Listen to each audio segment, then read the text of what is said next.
This video is one of a series covering the various feature films available for the Final Girl board game, which are designed to supplement our main review of the game. We hope these will collectively form a useful guide of the settings and villains available in the series, whether you are deciding where to start your experience of Final Girl or looking to take on a new challenge. You will require a copy of the core game in order to play this or any other feature film. For the sake of brevity, unless stated otherwise, the views I expressed in our main review remain relevant for the feature films and won't necessarily be repeated in this video. Lastly, please note that this video inevitably spoils some aspects of the feature film, otherwise there's not much to talk about. We have restricted discussion of possible tactics to help you defeat this feature film to its own section, so that you can skip this if you don't want any help figuring out this puzzle for yourself. However, I will comment on the overall features of the scenario throughout the video.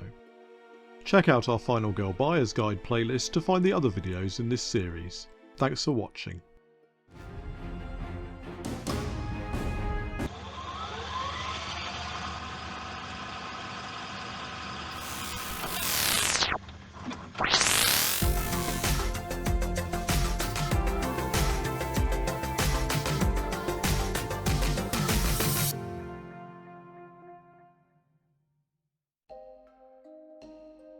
Like the normal feature films, North Pole Nightmare is divided into two sections: those elements that are linked to the setting, such as the setup, events, tokens and item cards, and those components that are related to the killer.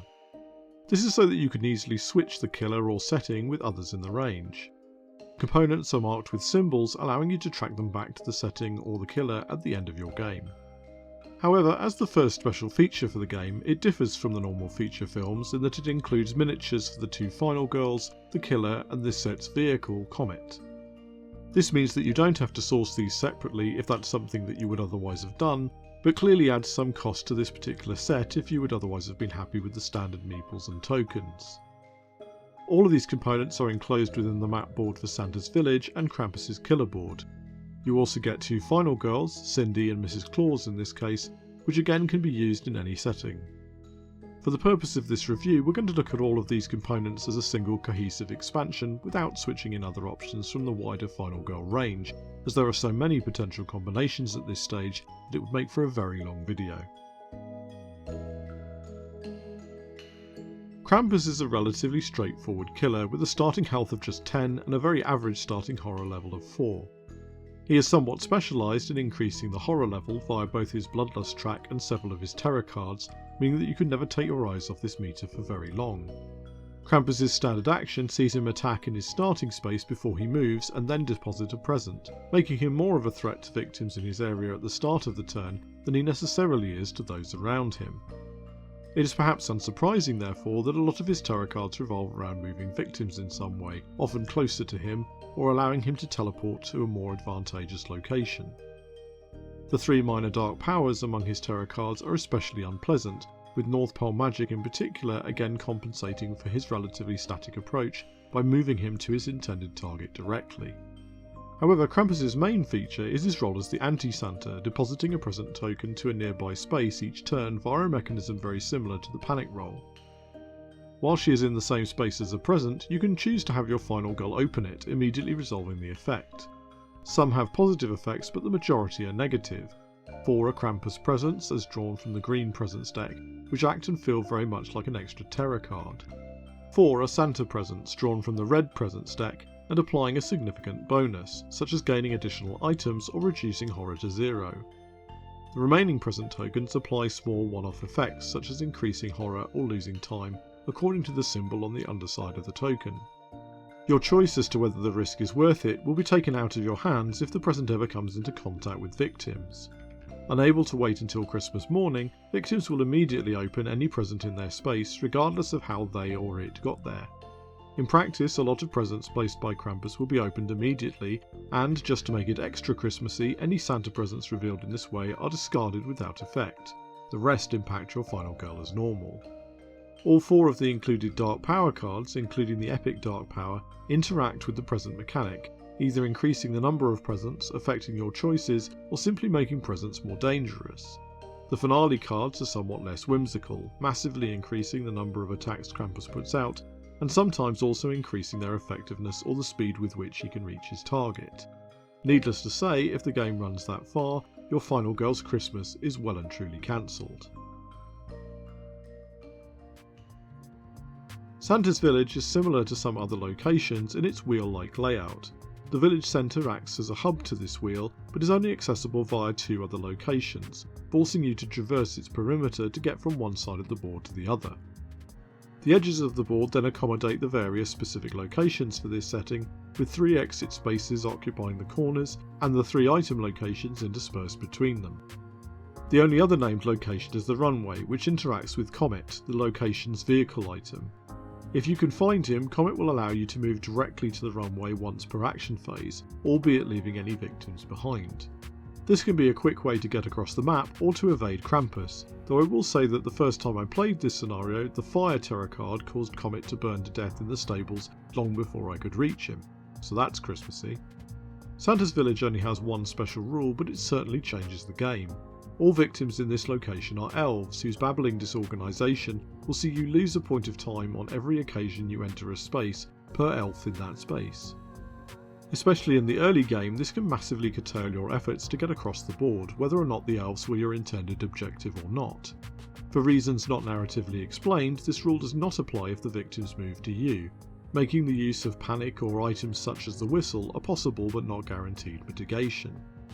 Even if you can get hold of one of the 2 workshop hammers in the item deck, which reduce this penalty to a single time regardless of the number of victims in the space you are entering, you will still need to consider your path very carefully in a way that simply isn't necessary with most other feature films. The terror cards contributed from this location are largely similar to those you may have seen in other feature films, often generating events or pushing up the horror level with a slight emphasis on victim targeting specifically. The Elves Are Fighting Back is probably the one standout card here, which sees adjacent elves try to take on the killer. It's a nice idea, but it should be emphasised that the elves are truly terrible at actually making this work, and because you don't instigate the card, you can almost guarantee it will arrive at the least helpful moment. Frankly, you haven't lived until you've set yourself up to save 4 elves in the next turn, only to see them all wander away from the exit to get themselves killed. You stupid elves. The 5 setups available for the setting struggle for variety, largely just messing with the concentration of elves in given locations, though Toys Toys Toys is notable for clearing the perimeter of the village centre, allowing smoother movement. The events deck provides a lot of thematic fun, with options including singing a carol in order to reduce horror, a blizzard that blocks your access to certain spaces, and even the timely arrival of Santa. With a nice balance of positive, negative and neutral effects, I found I was quite excited when the opportunity to reveal an event came up, in contrast to some more unforgiving locations. All in all, Santa's Village feels like a very balanced location, with plenty to help you even if those pesky elves add a critical additional challenge into the mix. Cindy is a movement specialist whose saved victim bonuses exclusively enable additional movement across the board. Whilst I can think of several feature films for which this would be a Christmas miracle, it seems like an ability oddly ill-suited to the scenario in which she arrives. With the elves providing a time penalty each time she moves into their space, and the geography of the board providing limited ways to get around spaces with victims, it can be difficult to take advantage of her additional movement in a way that just wouldn't be a problem in other locations. Her ultimate ability permanently disables a complete failure on walk and sprint action cards, and at 4 saved victims it is achievable to activate. But I go back and forth as to how much of a bonus I think this really is, when these cards always enable some movement even on a failure. At 5 health, Cindy has just enough staying power to make Krampus reconsider his life choices, and I can't wait to take her to other locations and up against other killers. I just don't rate her as especially optimised for Santa's Village, where time is a far more valuable commodity than raw movement, unless of course she can get her hands on a workshop hammer. Similar to Cindy, Mrs. Claus is entirely specialised, this time around healing, making health points much less of a consideration when playing her, as long as victim rescues can be achieved at strategic moments. Able to restore a full 6 points of health before her ultimate ability triggers, and starting with 6 points of health to boot, Mrs. Claus must rank as one of the most resilient final girls in the game. Her ultimate ability takes this theme to its logical conclusion, removing the cap on her health completely so that she can earn health points far beyond her starting value. I'm sure that experienced players will find scenarios and strategies that truly take advantage of this ability and that use her near immortality to brilliant effect. That said, she suffers from the same limitations as Cindy. The time penalties imposed by the elves may well mean saving victims is just not a priority in her native location, though again the timely acquisition of a workshop hammer might change that calculation. Healing is also one of those bonuses that you need at the right moment, and it is difficult to guarantee that is the moment Mrs. Claus will be able to conveniently escort an elf to safety. This is a quick reminder to skip to the next chapter if you do not wish to have your experience of this feature film spoiled by my thoughts on how to defeat it. Each film in Final Girl is its own little puzzle box, and half the fun is in figuring out your own approach. What follows is my thoughts on how to neutralise Krampus and is not intended to be a completely unbreakable strategy, but if you want the full satisfaction of beating the film yourself, then this is your last chance to avoid any spoilers. If you're still here, I can only apologise for the lack of Christmas spirit in what I'm about to say. The elves are a trap. I appreciate this advice only applies when facing Krampus at Santa's village, but honestly these little pests are as much of an inconvenience as Krampus himself, and after a few abortive attempts to save them, I think most players will start to relish Krampus taking them off the board if only to be able to move around more freely. Depending on the final girl in play, there might be some merit in trying to save enough elves to activate her ultimate ability, but frankly the moment I decided to largely forget about saving elves was the moment my fortunes against Krampus radically changed. Instead, I recommend heading for the nearest item location and trying to arm up with weapons and tools that will aid your final confrontation. With Krampus relatively slow and doing relatively low damage until the second half of his Bloodlust track, engaging him in battle quickly is probably more advantageous than most Final Girl's ultimate abilities. Preventing him from reaching his finale card is, in my view, crucial, as even Mrs. Claus won't be able to weather the blizzard of attacks that follow if he does. Once armed, knowing that Krampus tends to target the closest target rather than victims specifically, you can slow his massacre of victims by placing yourself in his space and ensuring you always have a guard or the retaliate card available. With only 10 health as standard, providing his Bloodlust track has not escalated too much, you should be able to dispatch Krampus before he overwhelms you. The only additional advice I would give, which frankly is sensible in the case of most killers, is to pay particular attention to Krampus's horror level. Krampus has plenty of ways to increase horror via terror cards and via his Bloodlust track, so making sure you can swallow such changes without being reduced to a single die is critical if your actions are to remain consistently successful. North Pole Nightmare really leans into its theme, and pretty much every trapping of Christmas time that you might hope to see is present in some form. The events, presents and items all combine to tell really interesting and thematic stories.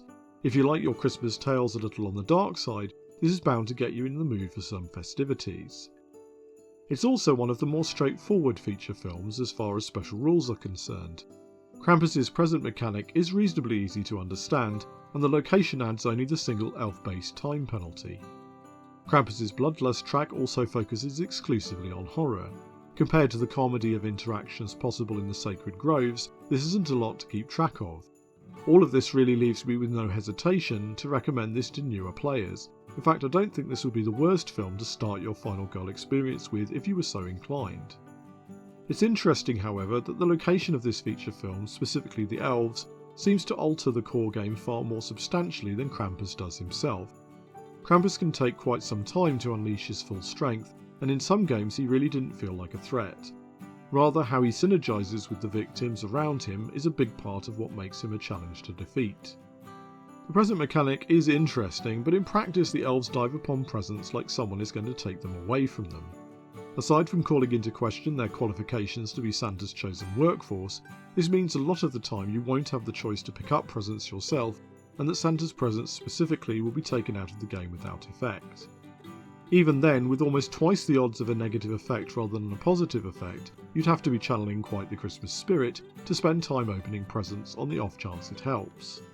This is probably why one of Krampus's dark powers specifically forces you to open any present you encounter. The presence of miniatures, at a consequence of higher RRP, was a definite bonus for me personally, but may not suit every player's preferences. But really, I have nothing negative to say about this special feature beyond the odd niggle or nark. One of the more enjoyable features I have tried so far, North Pole Nightmare provides challenge without loss of fun, theme without undue complexity, and is versatile and satisfying enough to be worth taking off the shelf at any time of year. More than most feature films, I also immediately saw the potential for the components to be mixed and matched with others from the wider range, introducing new killers to Santa's village, or letting the North Pole ladies bring a Christmas miracle to other locations.